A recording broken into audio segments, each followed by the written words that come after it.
A short summary of Hebrew adjectives.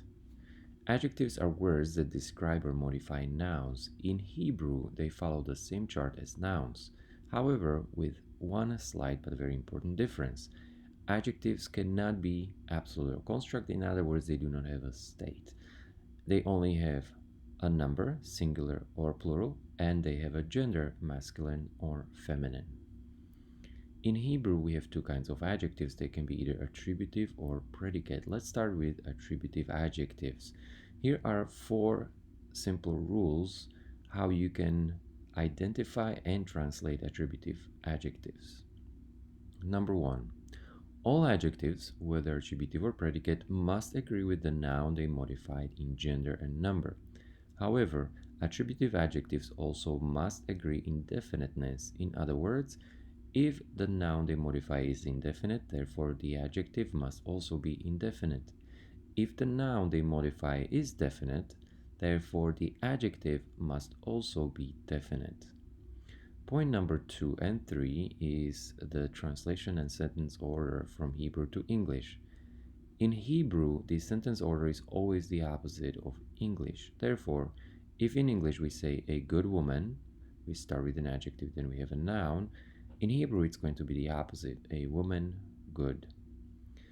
And finally, point number 4 is a repetition of what I already said, the definiteness.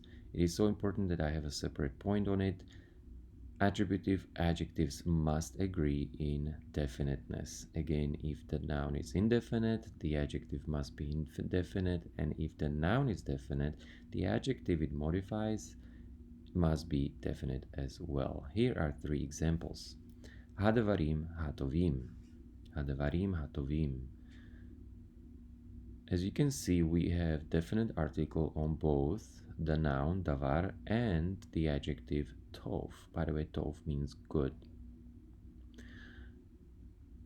The noun hadvarim has a definite article, therefore you already know it's not going to be constructed, it must be absolute. Also, it is followed by an adjective, and therefore you also know it is going to be an absolute. And finally, you can see the im ending, which is very clearly an absolute ending, and it is masculine plural. If you look at the adjective, it also has the im ending. One thing you can see here is that most adjectives modifying nouns will rhyme with the noun they modify because the ending will be identical. So if this is masculine, this is masculine, this is plural, and therefore the ending sounds the same. The translation, the good words or the good things. Next example, Haaretz hatova. Now here what I just said about the rhyme does not work. The question is why? Let's first analyze what we see here. We have the article on both, therefore you know it's going to be an attributive adjective. The first looks masculine, however, from your irregular nouns, from your vocabulary, you know that eretz is always feminine. And therefore, the adjective that goes with it must be feminine as well. And this is why these 2 words do not rhyme. So it's ha'eretz, which is feminine, and hatova. The sentence in Hebrew says the land, the good, and therefore in English you just reverse the order, the good land, and you get the translation. One more irregular example, same thing, it does not rhyme, however ir is feminine and therefore the adjective must be feminine as well. So ha'ir, ha-gadola. Gadol means big, great, or large. So the city, the great, means the great city. Let's move on to predicate adjectives. Predicate adjectives must agree again in gender and number. However, they will never agree in definiteness. And what I mean by that is that if the noun they modify is definite, the adjective will never be definite. Sentence order again is the opposite of English. That's the easiest way to remember it. If you're looking for sentence order, it will be the opposite.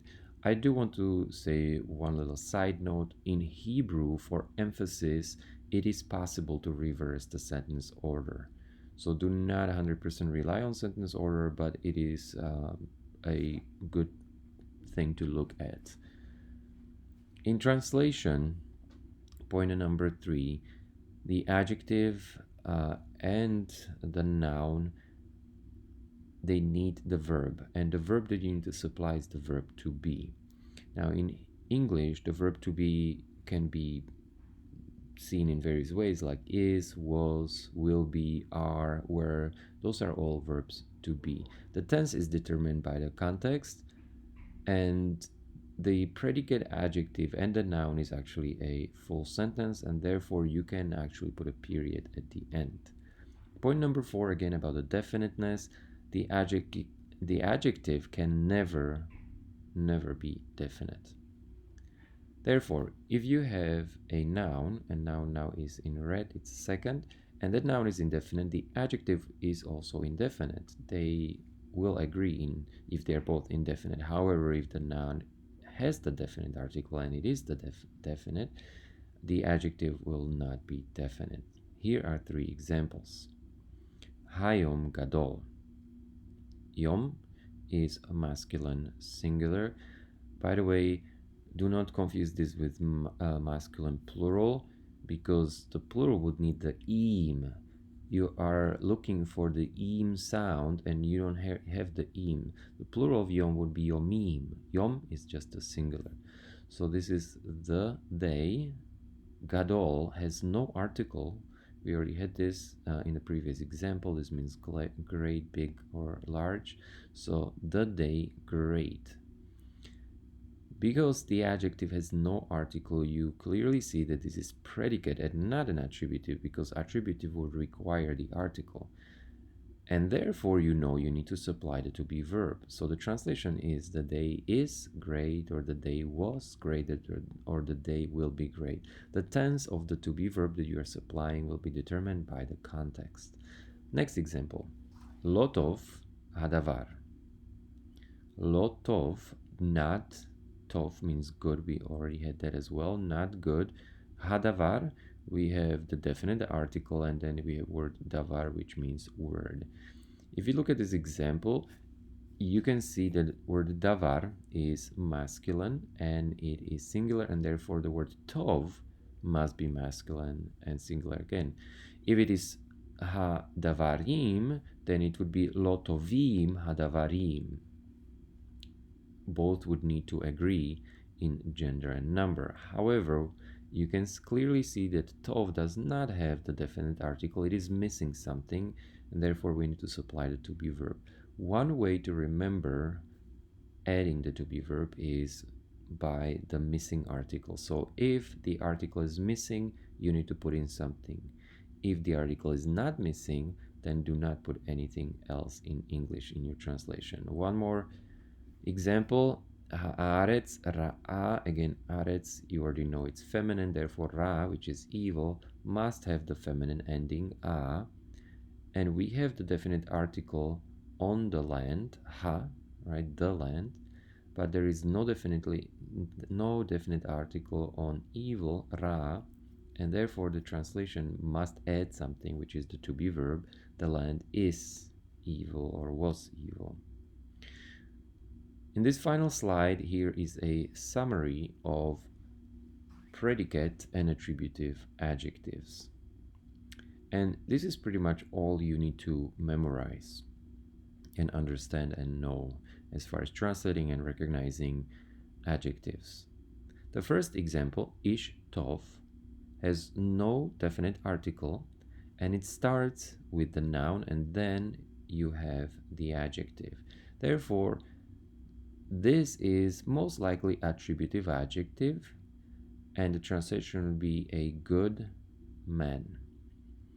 However, in parentheses in your translation, I said a man is good. The reason why I did this is because based on context, for some emphasis, they may reverse the sentence, or if they want to emphasize the issue, and they can put him first. This is not very common, and therefore you can just go by the sentence order and say a good man. But again, just a little warning, based on context, it could be the other.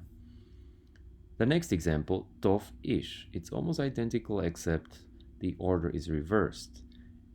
Again, remember the order is always the opposite of English. So in English, if we say good man, therefore man is good, the other way around, right? So this is most likely predicate. However, in parentheses, I again put the attributive option as well, because based on context, it could be if they want to emphasize the goodness and they want to put that first in the attributive, they could. So if there is no definite article, it could theoretically be either attributive or predicate. You can go by sentence order. The most important thing is context. However, if we move on to the next two examples, if we have article on both, it's definitely attributive.